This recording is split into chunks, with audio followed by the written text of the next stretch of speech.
So you want to learn bartending and you're not quite sure where to start? Well, I'm going to teach you the perfect bar setup for anybody looking to learn bartending. Stay tuned. What's up guys, Sam James, Barprints.co, and in this video we're going to be talking about home bartending, the perfect bar setup for anybody who's looking to learn how to bartend.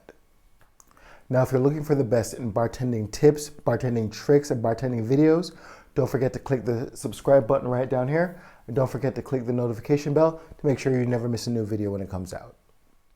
Now whether you want to learn bartending at home because you're hosting a dinner party or hosting a party of any kind for that matter, home bartending is one of those things that naturally is an absolute must if you want to blow away your guests and bring your hosting game to the next level. And honestly, in my opinion, my ever so humble opinion, this is the perfect place for you to start if you want to learn how to bartend with no experience. Now first off, let's start talking about some of our bartending tools, kicking it off with the shaker, or more specifically the Boston shaker. Now I personally prefer the Boston shaker over the three-piece shakers for a couple of reasons. One, they are far easier for you to open. Sometimes when you're in the middle of making a drink or something like that, when you get to the end and you bang that tin to try to open it, it gets a little tricky with the three pieces. I really just think it's a cleaner, more precise progression when you use that two-piece Boston shaker. It's easier to clean, and maybe it's just my own personal preference because this is what I was taught to use, this is what I was trained to use, and I've trained so many other people to use. I personally like the look and feel of working with the shaker. And then of course, if you have the smaller component being the glass component, it makes for a cool visual effect while you're mixing and making the cocktail in front of the guests. That visual effect of the splash and things like that is kind of really cool. That combination of using the glass portion with the pageantry of mixing and shaking is very visually appealing, which goes a long way in the overall enjoyment of the guest experience or the enhancement of the guest experience. Next up, you have our jigger, and the jigger is an absolute must if you want to ensure consistency throughout all your cocktails when you're making them. And obviously they come in a bunch of different sizes and variations. I personally prefer the Japanese style jigger just because frankly I think it looks cooler. I love the look and feel of it, the weight of it in my hand, the way you can manipulate it. I think it's very stylish, very cool variation of the jigger. So it's definitely my go-to. And again, if you're doing this stuff at home, you want to look professional, you want to look cool, you want to have all the other visual appealing, aesthetically pleasing things, you know, in line with the entire presentation and making of the cocktail. So I do think it is a cool little piece of that puzzle. Next up, of course, we have our mixing glass. This is an absolute must, definite bar essential for whenever you're making cocktails that you're going to be stirring, and you would be stirring these, of course, if you're going to be serving the cocktail clear, like a martini, for example. That's probably the best example I can give you. But it's a very, again, visually pleasing piece of equipment when it's involved in the process. You pour your ingredients into the glass, fill it with ice, and give it a nice good stir. And that brings us to our next piece of equipment, which is the bar spoon. Now these come in a ton of different lengths. The only major difference, of course, is a long spoon looks really cool, and you can kind of really enhance your showmanship with it. Now, when it comes to a bar spoon, I personally prefer the teardrop end because I prefer to stir with the end of the bar spoon rather than the actual bowl of the spoon. And I find it makes it that much easier to control, especially when you're just starting out. Next up, we have our strainers, and there's three main types of strainer. You have your Hawthorne strainer, your conical strainer, and your julep strainer. Now, these are important, of course, as the name suggests, for separating the cocktail, straining it essentially, more specifically from the ice. When it comes to the Hawthorne strainer, if it's perfectly inside of your Boston shaker and you're able to separate your ice that way, used in tandem with the conical strainer, which is if you've muddled any ingredients or any fine pieces of anything, even if it's fine pieces of ice chips or anything like that, you're able to separate it from the cocktail by what's called double straining. Now, you also have the julep strainer, which is used typically with your mixing glass, and that is really to separate the ice from the mixing glass. Now, I personally find that the julep strainer is a very cool thing, and it looks beautiful when you're using it. Again, playing into the whole showmanship, the aesthetic, the pageantry of cocktail making. But when you're starting out, you don't absolutely need it. You can get away with using a Hawthorne strainer in your mixing glass as well as in your shaker, and saving the julep strainer for a later day. Next up, we have our muddler. Now, this is important whenever you're going to be pressing ingredients, whether it's wedges of lime, whether it's fresh herbs like basil or mint, anything that you're going to be using in a cocktail. This is essential for that particular process. Any type of fruit that you're going to be incorporating to make a cocktail. Now, I like using this metal one with the rubber end. There are wooden muddlers, and that's fine. I just like to go with the metal one in particular for my personal taste. Next up, we have our glassware.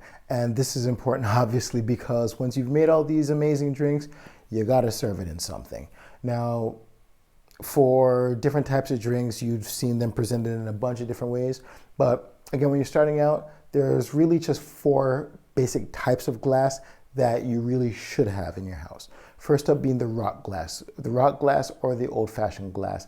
Now, this is perfect for anything you're gonna be serving straight up, like a bourbon or something like that, or if you're gonna be making a cocktail like an old-fashioned, something that you're just serving on the rocks, this is your best go-to glass for that. Next, you have your highball glass, and this is for things like a gin and tonic, for rum and coke, things like that that are served when you need a little bit more volume. Aside from that, you need your cocktail glass, or as many people know it, your martini glass.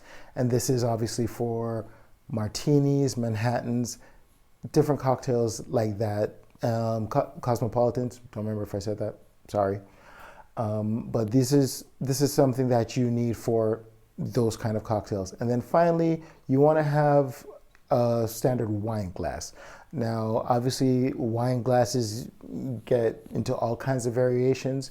Now, you probably just want to go with a simple either a red wine glass or a white wine glass. And for all of these different types of glassware, you want to make sure you have obviously more than one of that type of glass, depending on how many people you're planning on hosting. Next up, you have your spirits, obviously. Now, we've all been to bars. You can go nuts when it comes to buying spirits. But when you're starting out, there's really basically 5 basic spirits that you should definitely have in your bar. First up being a rum. Now, again, all these different spirits are based on your preference. I suggest getting something that try to find the best balance of quality for price. You don't gotta go super crazy. Most spirits in the $20 to $30 range are good quality spirits that you can mix without you taking something that's really good and messing it up with a bunch of different mixers, the kinds of stuff that are known to be served pure. But anyways, starting off with rum, you can go ahead with there's a ton of different rums you like. I personally lean towards the Jamaican rums, but of course you have rums produced from all types of different countries. Bacardi, a Havana Club, Flor de Caña, again, Worthy Park, Appleton rums. Those are among my favorites. A little biased maybe because I'm Jamaican, but there's a ton of great rum out there. Find which one you like best. And again, you keep it in the $20 to $30 range to make sure that you don't go nuts and you don't break the bank. Next up, you have your gins, of course. And again, the same thing. My personal recommendations, the gin that I keep in my house all the time is the Suntory Roku gin. I like it because I prefer a more citrus forward than juniper forward gin. And it is great value for your buck, depending on where you live or where you get it. You're not going to be spending more than about 25 bucks on a bottle of that gin. Next up, you have your vodka, of course. Now, again, my personal preference, just for a mixing vodka without getting too crazy, I would go with either an Absolute vodka or a Tito's handmade vodka. Great qualities, and again, very subjective. These are just my personal recommendations. There's a ton of great stuff out there that give you a ton of great value. These are just a couple of things that I personally like to use. Next up, you have your tequila. And there's a lot of great tequilas out there that you can try. You don't have to go on the super pricey side when it comes to tequila. Whether you're going with a Terramana or a Cuervo when it comes to just generally mixing of cocktails, margaritas, palomas, things like that, those work great as well.